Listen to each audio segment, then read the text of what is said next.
Good morning. My name is Christy Baird, and I oversee the Beacon Community Affordable Property Portfolio at the San Antonio Housing Authority. I'll start by asking you to please submit questions to the Q&A box, and we'll be submitting those to our panel later in the discussion. Today's session is SAHA residents live in quality affordable housing. We want as many SAHA residents as possible to be able to say that, and that's why this is a priority outcome for 2025. SAHA believes housing is a basic need and everyone deserves to live in a quality, affordable home. Maintaining that quality and affordability over time requires coordination, political will, and financial investment. SAHA 2025 is a collaborative effort being put together by staff, the SAHA board, residents, and stakeholders. Residents' input has been very important to this process. More than 1,000 residents responded to survey questions that identified the top 5 outcomes, including the one we are discussing today. In April, almost 900 residents responded in support of the proposed list of outcomes. It's important to note that we took into consideration various aspects that lend to overall quality versus only focusing on the building and the finishes themselves.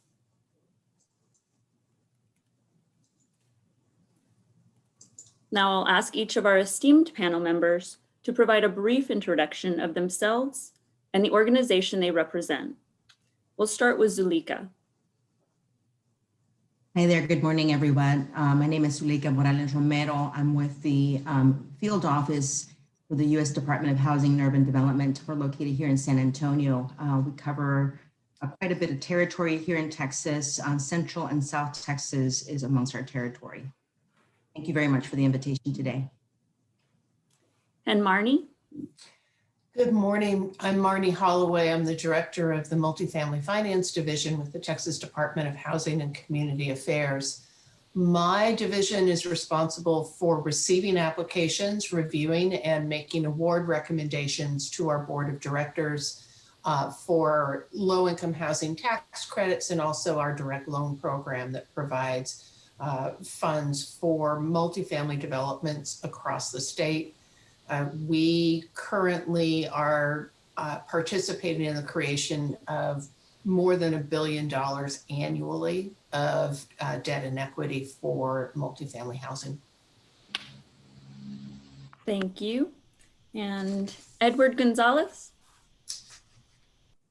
Can everyone hear me? Yes. Okay, great. Again, Edward Gonzalez, I'm the Assistant Director for the Neighborhood and Housing Services Department. We are the department in the city that's responsible for housing services, right? So new development as well as preservation within the community. One of the areas of responsibility, and we also have, we're responsible for the majority of the funding that comes through entitlement funding and funding through the federal government. We have a large HUD funding, so we are the grantee for HUD funding for this community, and we help administer and deliver those programs on behalf of the community here. So one of the big programs that we've been working on for the past year and a half through COVID-19 through the pandemic is the Emergency Housing Assistance Fund. So we've been working and implementing a program across this last 12 months, or since April of 2020, and with a variety of funds. So I'm happy to be here and I appreciate being invited. And Brandi? Good morning, Brandi Perez, Chief Operating Officer for the San Antonio Housing Authority. So my responsibilities at the Housing Authority is overseeing the operations for both public housing and our Housing Choice Voucher program. In addition to those 2 federal programs, I oversee the Community Development Initiatives Department as well as security for the agency. Community Development Initiatives is actually our support services department that provides many of the necessary resources for our families while they're on our programs. Thank you, Christy. Thank you to all our panel members.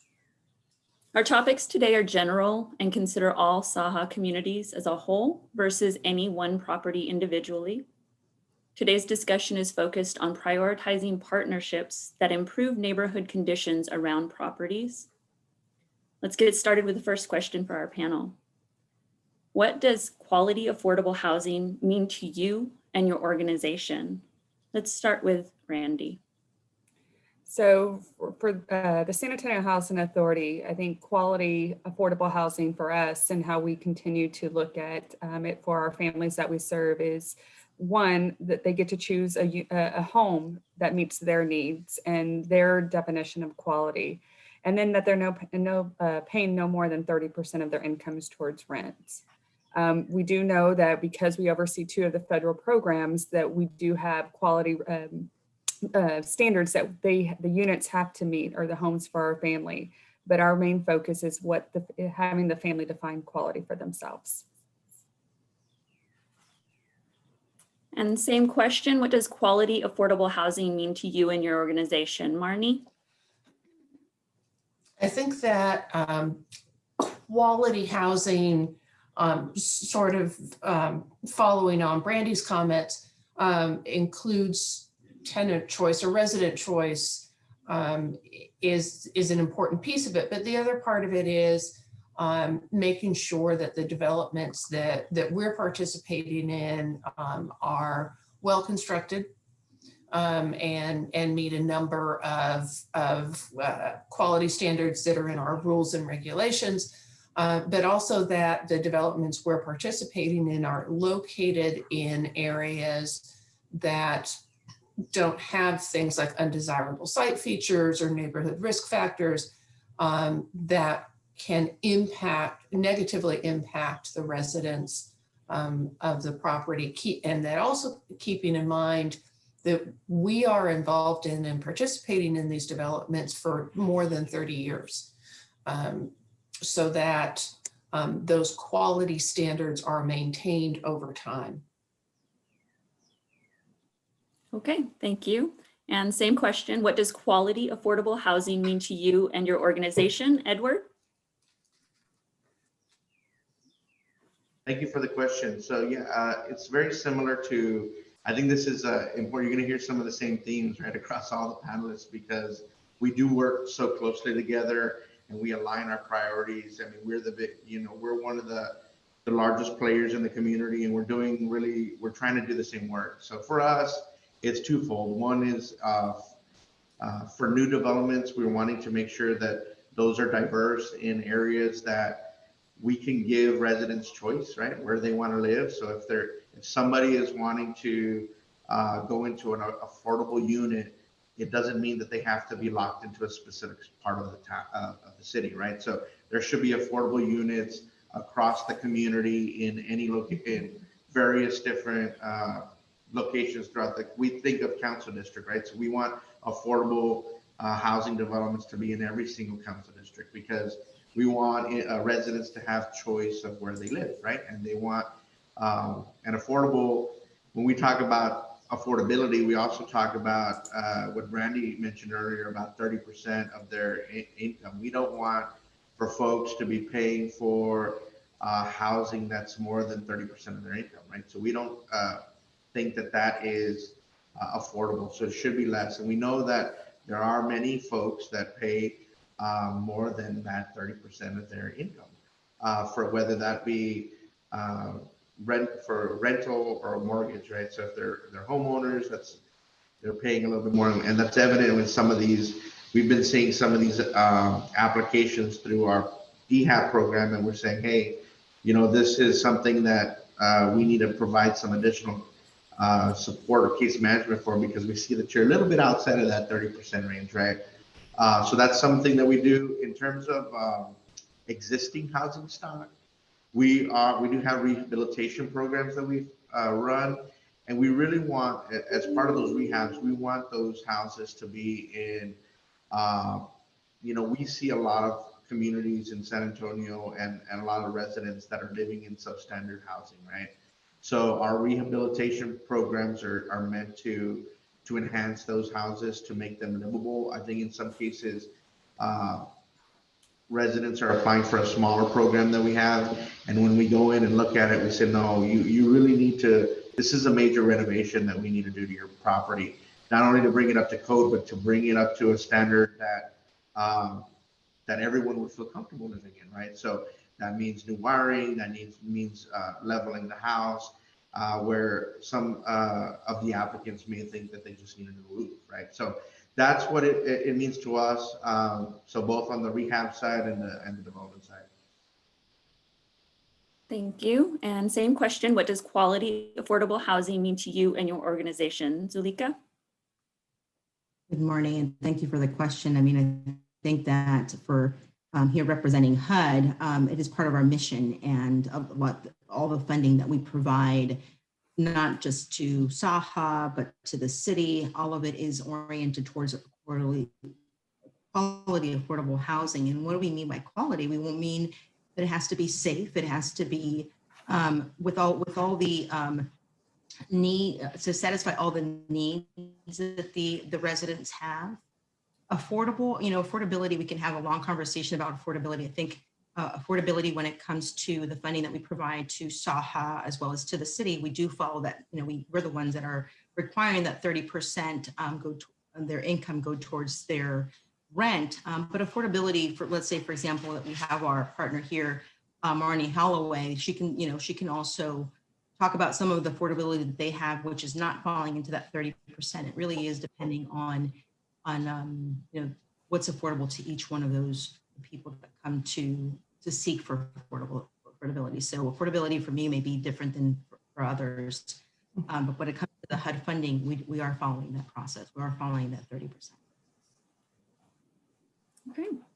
So it sounds like we're all on the same page. I heard a lot of the word choice and sustainable, construction, safe.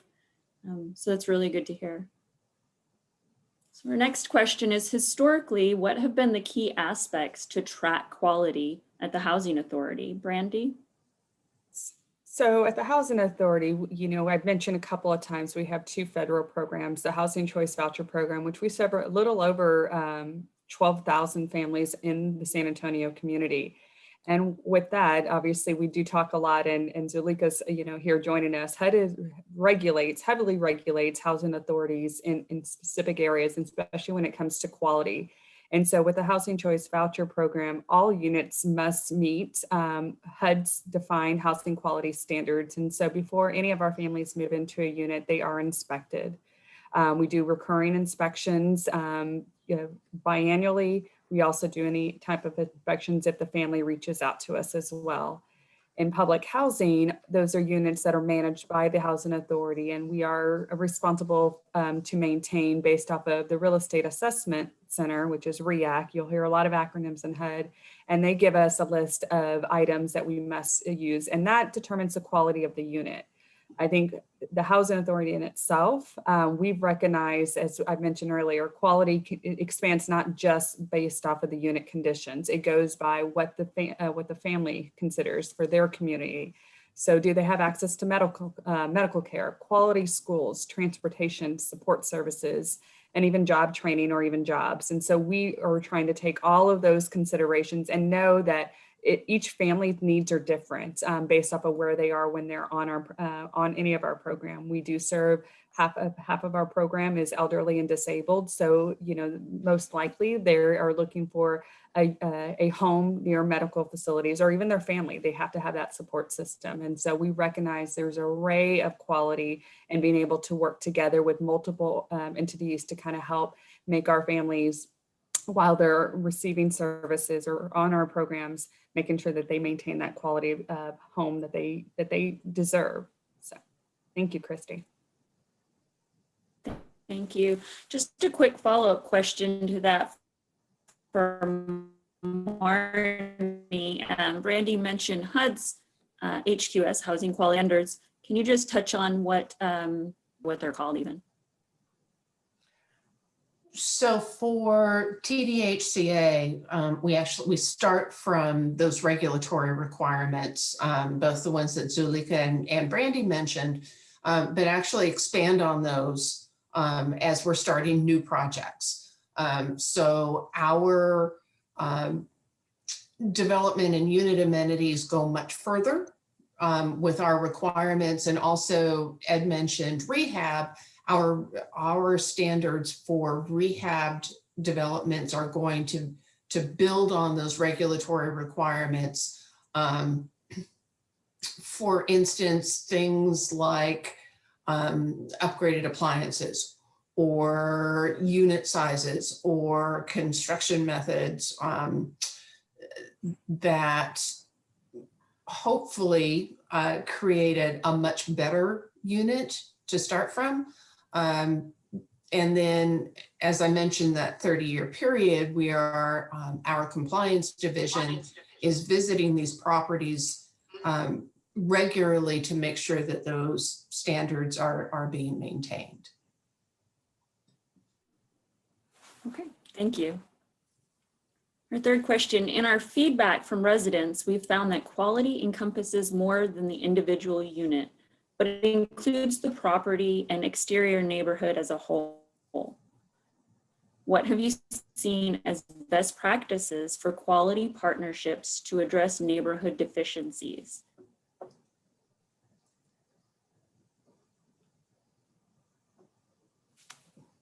I'm sorry, I lost you just for a moment. Oh, okay. Let me start that one over. In our feedback from residents, we've found that quality encompasses much more than the individual unit, but includes the property and exterior neighborhood as a whole. What have you seen as best practices for quality partnerships to address neighborhood deficiencies? Okay. So earlier on, I mentioned undesirable sites and neighborhood risk factors. These are features of neighborhoods that we try to avoid as we are working through the application review and award process, so that developments aren't located in neighborhoods with blight, in neighborhoods with failing schools, neighborhoods with high crime rates, that there aren't elements nearby, things like railroad tracks or other elements that could present a danger to residents. Part of the frustration for us, though, at TDHCA is while we can say we don't necessarily want to finance a development that has these things around it, it's difficult for us to reach outside of the perimeter of a development. So we can incentivize things like fencing or security features and features at the development, such as playgrounds and tot lots and business centers and all of those things that are within a development. But what goes on outside the development is not something that we can influence, other than saying, no, we don't like this thing, or I don't want to say like, this thing is not allowed. We will not participate in this development because this thing is close to it.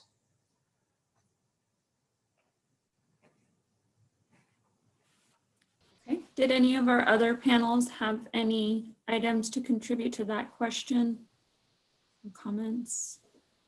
Steve, I'd like to kind of just mention, so the city, when we fund when we're doing new developments, one of the biggest projects or one of the biggest things that we jump into is really gap funding, right? So these are projects that are they're well on their way to being fully developed. They just need that small gap funding for us. So we're looking at it from a financing perspective, right? On projects that are either getting funded from TDHCA and multiple other things, tax credits, et cetera. So in those projects, it's really about we're looking more about how to make the project work and making it diverse within the community. But we do have a bond, right? So we have a housing bond within the city of San Antonio. It's new, actually. We had a housing development, affordable housing development. It's the first in the city's bond, right, in history, in the last bond.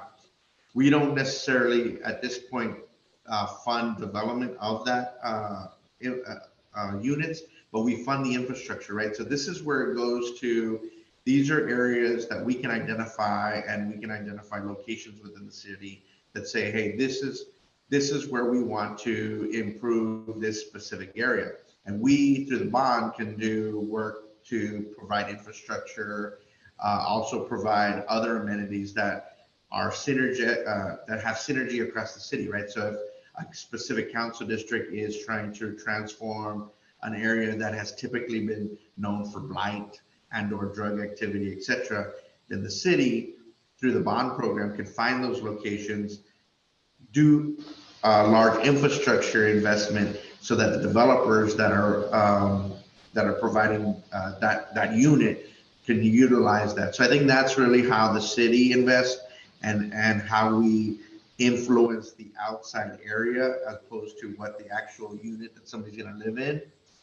So we're doing it backwards, right? We're finding the locations and the areas that we want to help develop and or enhance, and then we're building the infrastructure that typically has hindered a developer from wanting to go in the first place, right? So you sometimes we hear this all the time. Well, it's too difficult to put a multi-unit development in that location because the drainage is just horrible, and it would take us millions of dollars to do that. So through the bond, the city is trying to knock that barrier down.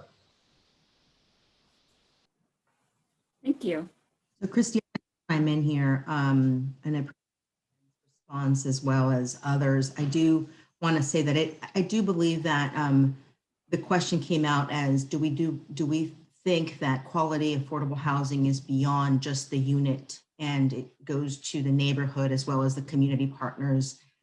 The answer is yes. I think that HUD has recognized that for us to be able to provide quality affordable housing, we don't have to just look at the infrastructure itself of the unit or the complex, but also its surrounding. And San Antonio has been successful through their Choice Neighborhood Grant. It is a grant that comes in, it is very highly competitive. I think that, San Antonio was fortunate to have been with this, and they achieved that grant through partnership. So it didn't work just with SAHA applying for the grant and implementing, which takes a course of years, but it was also the city's support and the partner organizations around that neighborhood that came in and to really make a difference. And that's on the east side of San Antonio. And I'll let Brandi talk a little bit about that development. Now, would it be HUD's wish that all communities and all properties of a housing authority have that chance? Of course it is, but it is a highly competitive grant. There's very few awarded every year, and there's two sides of that grant program. One is the planning side, which requires a lot of community input, advocacy input, partners input, and so that's on the planning side. And then we have the implementation side where it is more bricks and mortar and then start redeveloping. And I'm happy to discuss a little bit about what happened in the east side. But the other thing we have to keep in mind is that HUD does promote this. We had something that is still going on right now, and that's the Promise Zones. And the lead organization is the city, of course, working with community partners. We have a nonprofit on the east side, SAGE, that has been leading it. Now, there is that effort. Now, it also has to do with community wanting to do that. So if a community partner wants to engage with conversation, they just need to knock on my door. I mean, I've been trying to get other parts of San Antonio motivated, and for some they've been receptive and have responded. But some others are disengaged. And I think that that's something that needs to change in San Antonio to make a difference. And I'll let Brandi chime in, talk a little bit about that choice grant. That is clearly what our goal is, improve the entire neighborhood to make a big difference, and not just for the residents that are there, but also for that surrounding area. Thank you. Thank you, Salika, for bringing up the East Side Choice Grant. I think that was a huge accomplishment for the Housing Authority to, one, first get the grant, and then two, to see that development really take place on the east side of San Antonio. And I think Christy, when you mentioned how do you address partnerships, and I think that's a great opportunity for housing authorities working with the community. Not only did we redevelop what was once Wheatley Courts, which was about 246 units. We are building our East Meadows, and we're in the final stages of East Meadows 3, which is another family site. But we took that site and rebuilt it. But we had to have, as Zulika mentioned, the partnership with the community. So we worked with local community that had their businesses in the area to make sure that they wanted this and they were looking forward to it.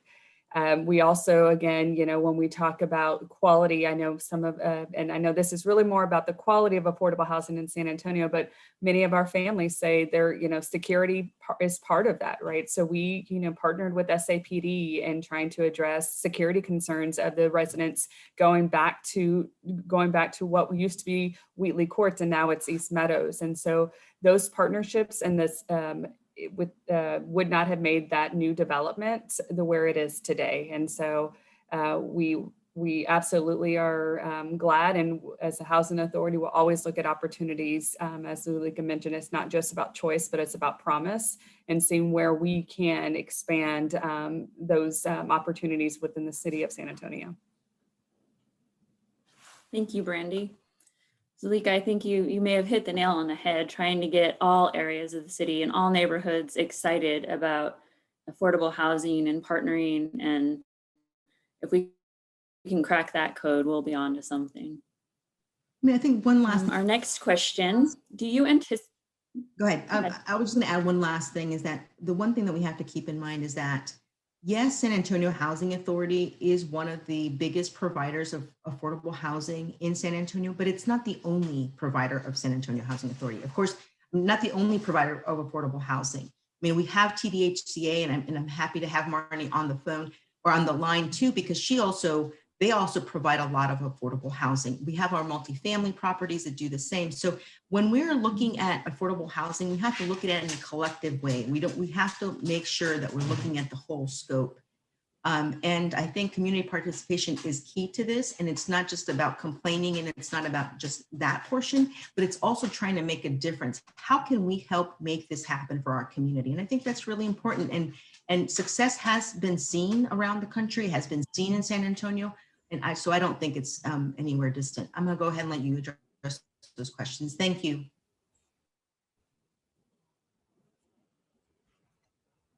Thank you, Zulika. Actually, I want to bounce that over to Marnie, since she mentioned a lot of times people don't understand or even see tax credits as an affordable option. Can you just touch on how those are affordable to renters specifically? Certainly.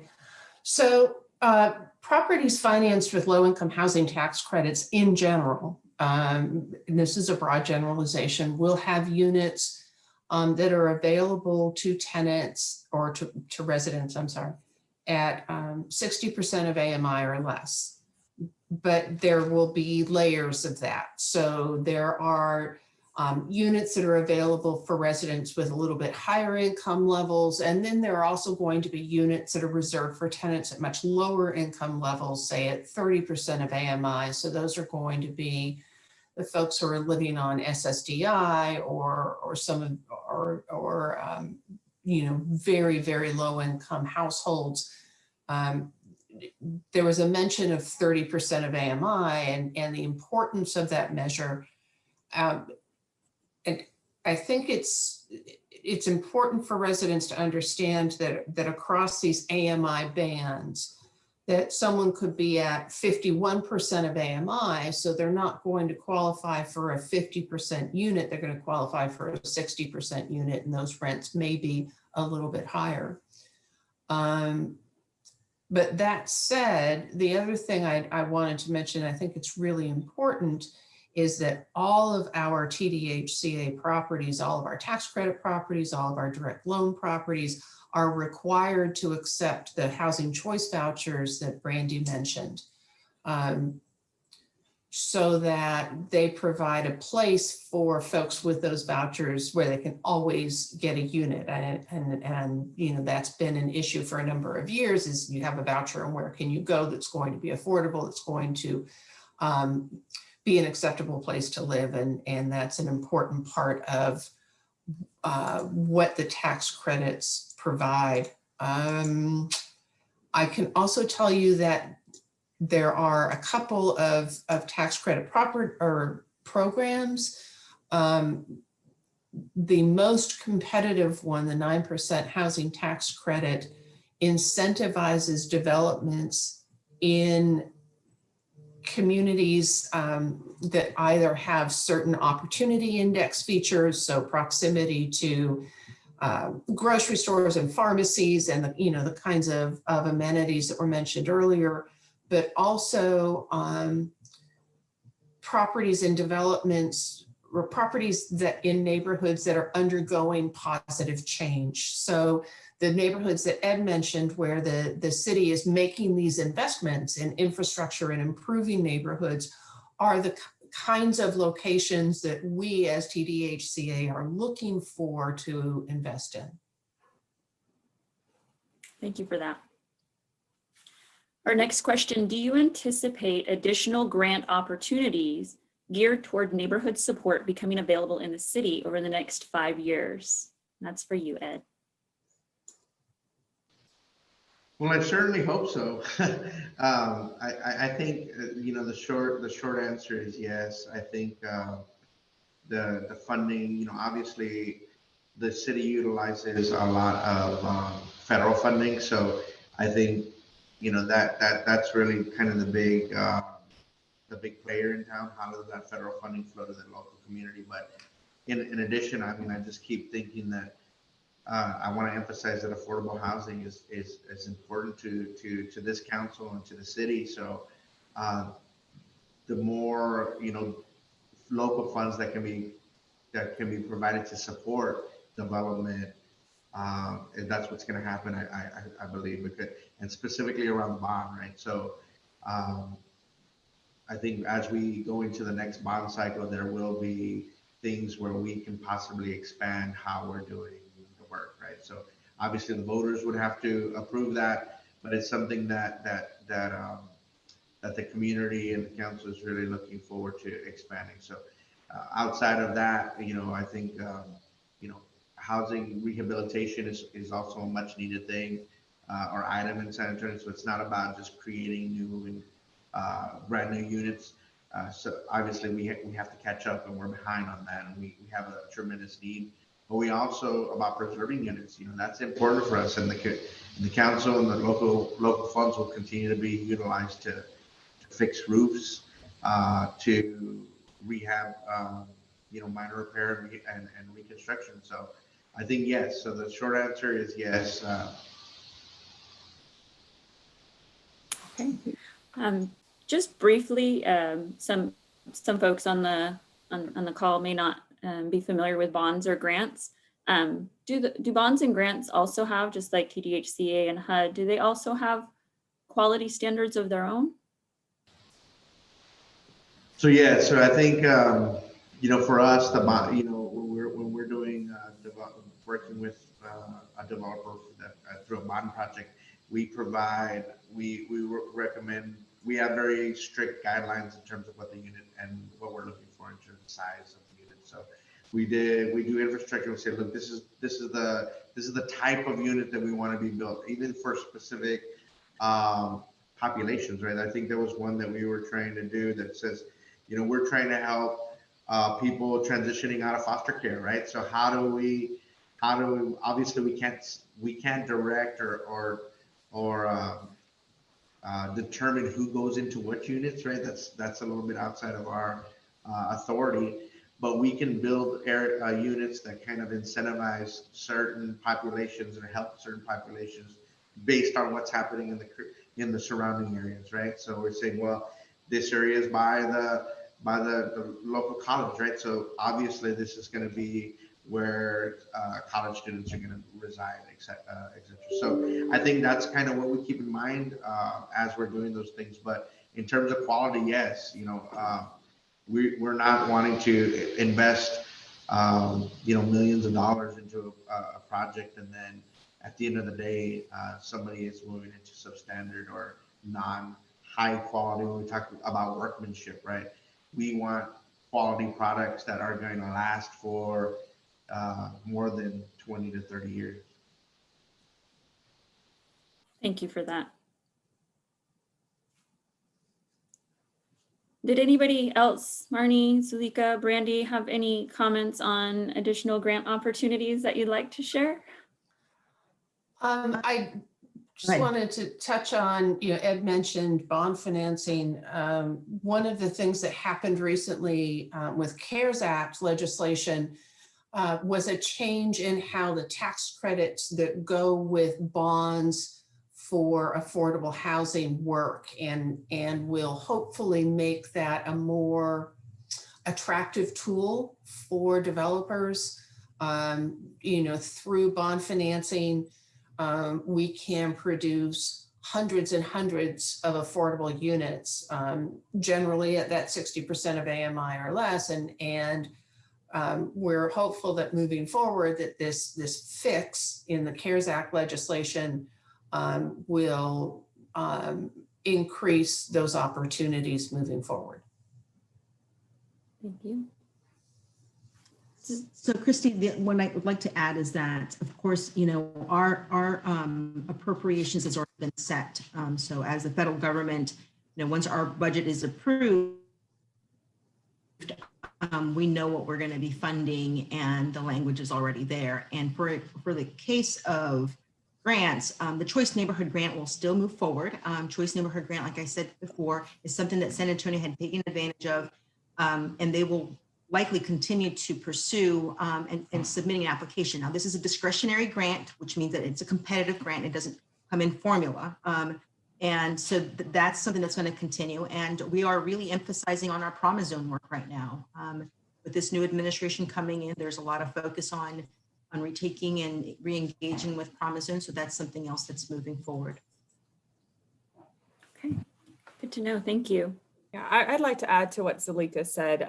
She's mentioned a lot about choice and promise, but I think, we've been discussing not just the quality and the bricks and sticks of a home, but the supportive services. So as an agency, SAHA's been aggressively going after any grants that we know that could help bring support services to our families, because it's not just about the home that they're in, but what can they do to help build that quality. We have been submitting grants. We've recently submitted a grant proposal for the Jobs Plus. We're working on for our Housing Choice Family Voucher families. We're looking at a mobility grant. And so if there's grant opportunities out there, we are aggressively looking at it and making sure that we qualify, because there are some parameters that may not be something that the Housing Authority qualifies for, but then that's where we seek partners, and we look at our partners and see, is there availability to say, we will join this effort with you to make sure that we're bringing these necessary resources to our families.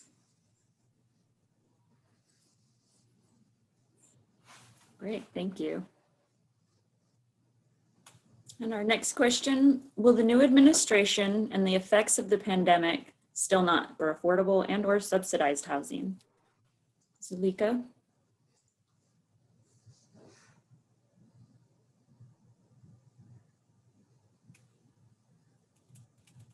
The new administration, it's only been in place for about, 5 days right now. And so there's still a lot of things that are still in the works. Of course, the CARES Act money, just as Marnie just mentioned, is that going to continue? There's guidances that are being developed. It will. I would expect to see more of that, not just going to the city, but also some guidances that will be going into addition to our public housing authorities around the country. But we've already seen there's been some movement with the eviction moratorium. There's been some executive orders that are already targeting that. So there's a lot of work going on, and it started fast coming. That's what I can say. And just to follow up to that question, would you anticipate, or do you anticipate at this point, any changes to quality standards or inspections? No, that's not going to change. I mean, if it would change, it would change to make it more strict, but I don't think that anything that's going to ever lower down the quality that's already been established. Okay. And Marnie, I wanted to ask you the same question. With the new administration and the effects of the pandemic still not fully realized, what changes are anticipated for affordable or subsidized housing? Following on regarding the CARES Act, TDHCA has been designated to receive about $1 billion in emergency rental assistance that I think will be very important moving forward in maintaining households either in in the types of affordable units that we're discussing, but also in the naturally affordable arena that we're not participating in as an agency. The other thing I'd like to mention is that one of the early executive actions by the Biden administration takes a step back from changes made by the previous administration to how we as an agency will be looking at fair housing questions. And I think that over a course of years, as we implement some of those changes around fair housing requirements, that we'll see an expansion of things like the promise zones that were mentioned and those kinds of efforts that seek to create even broader choice for residents of affordable housing. Thank you. And then do you anticipate any changes to quality standards or inspections? No, not at all. I would agree, if anything, the requirements will become more stringent. Yeah, I don't anticipate any reduction in the requirements at all. And then Brandi or Ed, did you want to comment on that? I guess the only thing I would say is that I think with the change in administration, there will be possibly an emphasis on support services. So additional support services, similar to programs like Choice, Promise. I think, those are really the services and the grants that impact community outside of who's living in that specific development, right? So I think those are things it's too early to see and tell, but if it's anything like previous administrations, that's really how the cycle works, right? So we're interested to see that. I think for us, in terms of CARES funding, I just wanted to mention that we received for rental assistance just in December through the CARES, through the action in December. Not only the eviction moratorium was extended, but also we received $46.8 million in rental assistance. So we're going to be ensuring that people stay in their homes, and I think that's really, at this point, one of the biggest priorities for us as a city is to preserve where people are living now, right? So it's very difficult for individuals to, you have this flow of, there are folks that are not in a crisis but need a new unit, right? And we cannot continue with evictions. We have to prevent that from growing, right? That need from growing. So we're going to be focusing a lot on keeping people in place and keeping them in units. And sometimes it may not be, that might not be the best option for folks, right? So rental assistance in a location that is maybe better suited for them, right? In a location that's closer to their work, or in a location that's closer to their children's school. But we want to keep people from becoming evicted, because once somebody has an eviction on their record or on their docket, it's very, very difficult for individuals to find a unit, let alone an affordable unit. So I'd just like to add, Christy, I think, everybody's touched a little bit on, we still don't know what the effects are, but what we at the Housing Authority have already seen, there is an impact to our families. I think this is a great time with the change in administration that they are recognizing that the impact is not just short-term, that it is long-term. They've already extended the eviction moratorium through March. We're hearing that there may even go a little bit further. but we're still seeing our families are still unable to really feel comfortable enough that relief is there. And so unfortunately, I think at the Housing Authority, we're going to start seeing our wait list grow because the need, like Edward mentioned, is they're trying to keep families in units, but they still may not be able to stay in those units. And so they're going to continue to look for the Housing Authority or other affordable units in the city of San Antonio. And so I know our numbers are going to grow. Our goal is to continue to house our families, continue to, we still have been issuing vouchers where our funding supports that. Our goal is to continue to kind of still advocate to our Congress people in Washington to say we need additional funding to help support families in our community, not just in San Antonio, but throughout. That's what public housing entities do. So I agree. I don't think we've seen the full impact and what's going to happen in the next several months that we are going to be coming to. And Brandi, just briefly or approximately, how many people are on that wait list? So our Housing Choice Voucher wait list has been closed for several years. We are probably a little less than around 8,000 individuals on there or less because we've been calling them. We are hoping to open up that actual wait list here within the next couple of months. So there will be some post about that. We will advertise that opening. Our public housing wait list are probably over about 40,000 individuals on that wait list today, but we only have 6,000, little over 6,000 public housing units in the city of San Antonio. So we know that the need is there. And that's why we partner with individuals to say, how do we continue to build affordable housing while so these residents or these individuals in our community are sitting on a wait list that they can have some comfort in an affordable housing unit, even if it's not through the Housing Authority. Thank you. And our next question, conversations regarding housing as a human right are gaining more attention. SAHA is exploring and working towards staying involved in these efforts. Is your agency working on efforts to drive this initiative? And this is for you, Ed.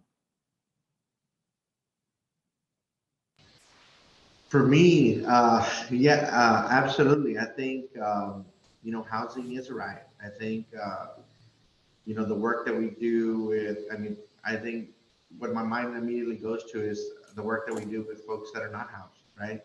So how do we get people that are experiencing homelessness, how do we get them into housing the quickest and the fastest route possible? When we were working through the Veterans Challenge the Challenge to End Veteran Homelessness, our priority was to how do we create a pipeline to get those vets in very specific units, right? Because we know they had very specific needs. They were suffering from, PTSD and other ailments, but they had resources, right? Most of the vets that are homeless have some type of income because they have VA benefits, right? So how do we connect those folks to, if they're not receiving VA benefits, getting them the VA benefits, and then getting them into a housing unit as quickly as possible? And then the work that we do with Haven for Hope for not only vets, but also single mothers and people that have experienced domestic violence in the past, and folks that are considered, we have a lot of teens that are in the LGBTQ community that are becoming homeless because their families are kicking them out of the house, right? So I think, my mind goes straight to that group of folks, and I think that it is a right, and people should have a right to shelter, right? So if we get people in that shelter, and that's the first step, and then we get them into transitional housing or bridge housing. What we're doing now through the pandemic, where our Human Services Department has stood up hotel stays, right? So they've created a temporary hotel shelter so that no one is left behind, no one's left out, right? Some of our shelters are at capacity, but it's all about flow, right? So we have people that are not homeless that need housing and need affordable housing. So it's really this flow, right? How do we continue to increase that affordable housing development while also have housing that's with supportive services? So I think that's important, right? So folks that are coming, transitioning from homelessness that have been homeless for several years need some supportive services. Housing First and the Housing First approach works, but it also comes with supportive services. So I think that's kind of the mix, right? So we need housing with supportive services, and then we need affordable housing that residents may not need supportive services, but they need access to community services, which would be, an area where they can walk their kids to school. Or so I think the service enriched housing is really important for our community. Thank you. And did the other panel members want to add to that? I would only Housing is a add that human right. in discussing tenant services and tenant needs, every TDHCA financed development has some level of resident services. So we participate in creation of supportive housing, which is a very intensive services. But then there's also a requirement for all of our developments to provide some level of services that are tailored for those particular tenants. So there could be educational, after school programs for kids. There could be transportation for the elderly. These are all facets of the developments that we participate in, and I think support the kind of work that Ed's discussing, that about folks being able to improve their lives and gain skills and potentially at some point move out of affordable housing is part of the work that we do also. Thank you. See, let me just add one last thing before we move on to the next question is, this is a chain reaction, right?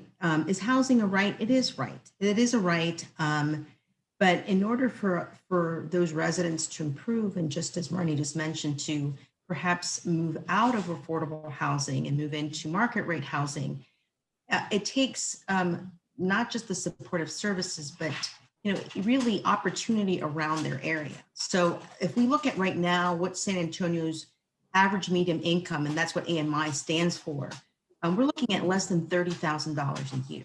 And so if that's not going to improve throughout the time, the need for affordable housing will just continue increasing and increasing and increasing. So when we're looking at this as a full picture, it is really changing economic development to a point where that AMI is going to increase. Therefore, consequently, also the rest of the things will start trickling in according to that. So it's just not just housing. There's so much more factors that come into play when it happens with the residents that are seeking for that housing.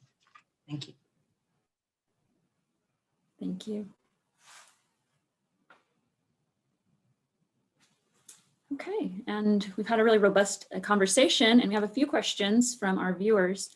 One was specifically, and I can answer it. They were just asking if the AMI is adjusted for family size, and it is, absolutely. So then we'll go ahead and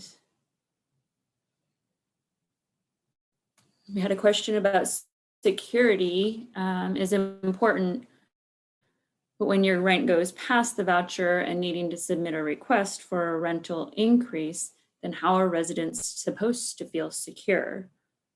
Brandi, can you address that? Absolutely, Christy. So as mentioned, the Housing Authority is our regulations on what the voucher amounts are really set by what we call small area fair market rents. And it is a very unique situation. Well, I shouldn't say unique. It is something that the HUD has recognized that the city of San Antonio and other large cities were economically segregated, I guess we can say. And so the thought process with small area FMRs was that we would allow the Housing Authority to set what we call payment standards, which is ultimately contributes to those voucher, the amounts that are on the voucher. And so they're very unique to zip codes. And so there are several areas where we have seen that shift because of what we are following through the published small area FMRs with HUD, that we will see that decrease. So, and we know it impacts that voucher. And so, you know, we do work hard to try to at least keep our payment standards the same and increase it. But we are looking at our total funding that we receive from HUD and continuously serving our families on the program. It is a kind of, there's a lot of dynamics that go into it. And that I think that probably, Christy, would be a little bit much for this conversation. But we were, as a housing authority, we will welcome to have those conversations with other individuals that are really interested in how that voucher limits are set and what and the challenges that we work through to try to make sure that we continue to serve the number of the 12,000 plus families that we have on the program. Thank you, Brandi. That actually addressed another question. Is it true SAHA is lowering amount to pay for rent depending on the location? And as you stated, that lends to small area FMRs. So there's lowering and increasing in certain areas. Yeah, I'd like to town. clarify that though, Christy. The Housing Authority will not, we have one of our policies when we went to small area FMRs, which was regulated by HUD. We recognized that many of our families had been in their units for many, many years, and we did not want to burden them with decreasing those payment standards, which would ultimately either give them two choices, right? They would pay a higher rent or they would have to relocate to a new unit. So we kept those payment standards the same for those individuals. But yes, it is true that in other areas of the city, there are higher payment standard amounts. And that again is based off of the regulations that we're having to adhere by. Thank you. And we've had a couple questions about safety and security or criminal activity on a property. We do have a group that we'll be discussing today, later on in the afternoon, I believe. And the group is specifically security. So their entire conversation will be revolving around safety and security of properties and what contributes to that and what actions we do take. So I would encourage anyone who's interested in that aspect to absolutely join that group to get more information. One more question here. I just provided recommendations to Congressman David Trone's bill for recovering housing to allow housing authorities to apply for this funding. Is SAHA open to this type of funding? Brandi?